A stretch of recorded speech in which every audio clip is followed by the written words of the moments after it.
Shalom. Hoy vamos a hablar de la parashá de Behar. Esta parashá está dedicada casi exclusivamente a dos mandamientos con sus derivados.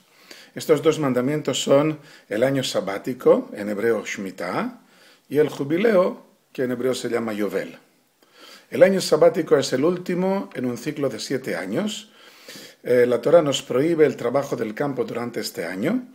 No se puede sembrar ni plantar, tampoco se puede recolectar lo que ha crecido durante el año. Cuando decimos que no se puede recolectar, nos referimos a que no podemos hacerlo como dueños del campo. Los dueños del campo recogen todo el fruto para consumo propio o para el comercio. Pero sí podemos entrar en el campo, tanto en el nuestro como en cualquier otro, para recoger pequeñas cantidades tal y como haríamos en el mercado para 2 o 3 días. Por lo tanto, vemos que en este mandamiento hay una doble meta. En primer lugar, que el campo descanse durante todo este año y en segundo lugar, que haya acceso igualitario a los productos que hayan crecido de por sí mismos. Desaparece la relación social dueño-jornalero, ya que todos tienen iguales derechos durante este año. También en el año del jubileo, que tiene lugar cada 50 años, se cumplen estos mismos dictados, añadiendo otros que veremos a continuación, con la particularidad que aparecen 2 años de descanso consecutivos, el año 49 y el 50. Debemos entender que 2 años de descanso en el mundo de la agricultura, o incluso uno solo, tienen un significado desastroso. Crecen malas hierbas en el campo, los jornaleros buscan otras soluciones de trabajo cuando no pueden ganarse el sueldo durante este año, a pesar de tener acceso libre a los productos. Los mercados se cierran cuando el productor no puede asegurar una entrega a tiempo. En respuesta a esto, viene la promesa de la Torá que el Creador ordena su bendición en el año 6º. Para que baste la cosecha para 3 años, ya que solo sembrarán al acabar el 7º y recoger a continuación del 8º o incluso el 9º. Esta bendición incluye, por supuesto, los inconvenientes que pueden generarse. De todos modos, en el libro del Kusari habla en el párrafo 56 del segundo discurso de los mandamientos que suponen un gran esfuerzo por parte de los piadosos, que demuestran sus buenas intenciones, y cito, no con palabras sutiles o frunciendo el entrecejo o cerrando los ojos mientras multiplican sus rezos y plegarias, mediante gestos y palabras y con carencia de obras, sino mediante pensamientos puros cuya prueba y demostración son las obras. Algunas de ellas suponen grandes dispendios y molestias. Y pone por primeros ejemplos los mandamientos de la Shemitah y del Yovel, el año sabático y el año del jubileo. Lo que significa que como buenos judíos no debemos quejarnos, sino todo lo contrario, cumplirlos con suma alegría y gozo, según sus palabras del Kusari. La Torá declara que la tierra de Israel no pertenece al pueblo de Israel, sino al Creador, que nos ha nombrado sus usufructuarios. Él es quien nos dicta las normas de conducta en estos años especiales. El reflejo de estos mandamientos aparece en otros mandamientos de nuestra parashá, como el de la liberación de los esclavos hebreos al cabo de 6 años de trabajo, o cuando se empeñan en seguir atados al dueño que les proporciona comida y alojamiento, al comenzar al año del jubileo son librados de todos modos.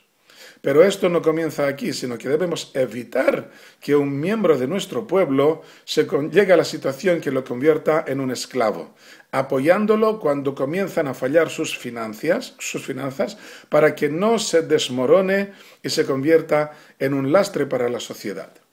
Al ayudar a tales personas es lógico que la Torá diga que no se pueden pedir intereses ni usuras, ya que cuando se trata de una persona que le cuesta acabar el mes y para poder comer y beber él y su familia deben pedir dinero prestado, ¿cómo lo hará los próximos meses si debe alimentar igualmente a su familia y aún apartar un dinero para devolver el préstamo? Si le añadimos otra suma de los intereses que van creciendo de mes en mes, ya será insoportable. No significa que la usura o el interés estén prohibidos solo en caso de préstamos a los necesitados, sino que en ellos se demuestra más claramente la injusticia de la usura.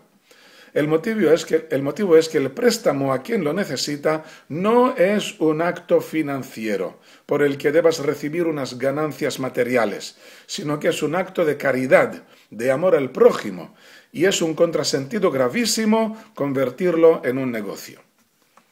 En el año del jubileo tenemos también la obligación de devolver las heredades a sus dueños originales.